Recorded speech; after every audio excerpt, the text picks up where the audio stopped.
You know Josh Maxwell, right? Your boss? Of course. He's more than just my boss, Sadie. He's our alpha. What does that mean? It means he's in charge of everything. What he says goes, period. You have no say in the matter? Not unless we want to leave the pack, sweetie.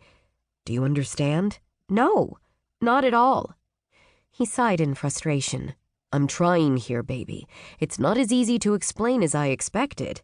Then just start from the beginning. How long have you been like this? He chuckled. I was born this way.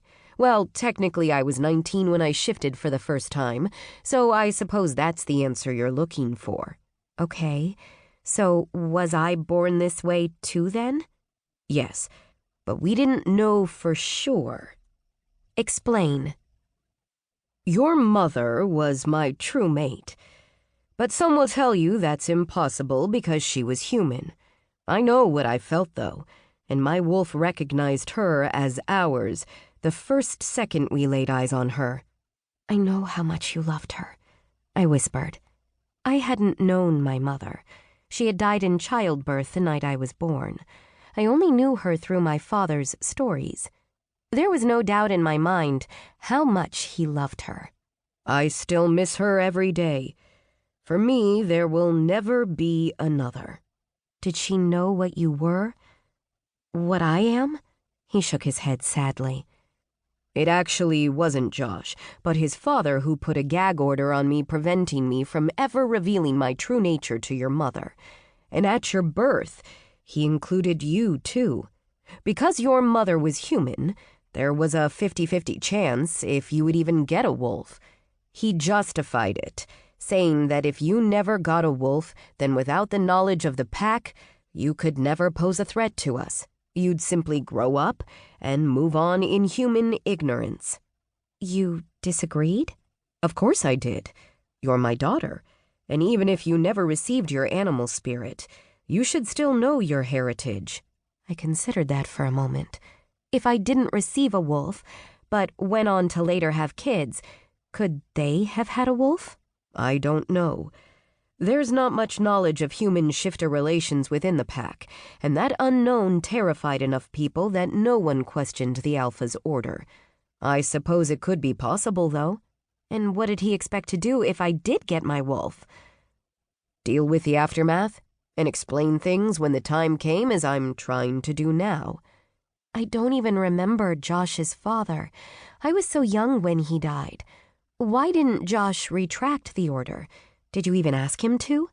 My dad stared at me in horror, and then slowly shook his head.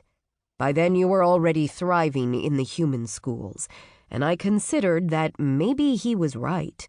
Are you kidding me? So you just let me learn by myself? Alone and scared, stuck in fur on my prom night? Daddy, how could you? I had never felt so betrayed. Don't you think I would go back and change everything if I could? What's done is done, Sadie. So am I going to shift into this beast every full moon now? He laughed. No, sweetie, it doesn't work that way. You are what you are. The moon has nothing to do with it. You can shift between your skin and fur anytime you choose. It takes a little getting used to it, but the first shift is always the hardest, and that's behind you now. Dad, if I hadn't have left before I did, I could have exposed my whole school to this. How many shifters are there at my school? None that we're aware of. It's a human school, Sadie. I thought about that for a moment, and then it hit me. Remy goes to the pack school, doesn't he? That whole school borders thing is bullshit, isn't it? I'd grown up unable to attend school with my best friend because we were supposedly living in different districts. Jeremy, Remy Maxwell, lived down the road from me. It was about a mile, but he had started coming around when we were just kids and had always been in my life. I knew he could be a little weird sometimes. He used to tell me to stay out of the woods when we heard wolves in the area. I always thought he was scared of the wolves, I whispered. What did you say? Remy. I always thought he was terrified of the wolves in the area.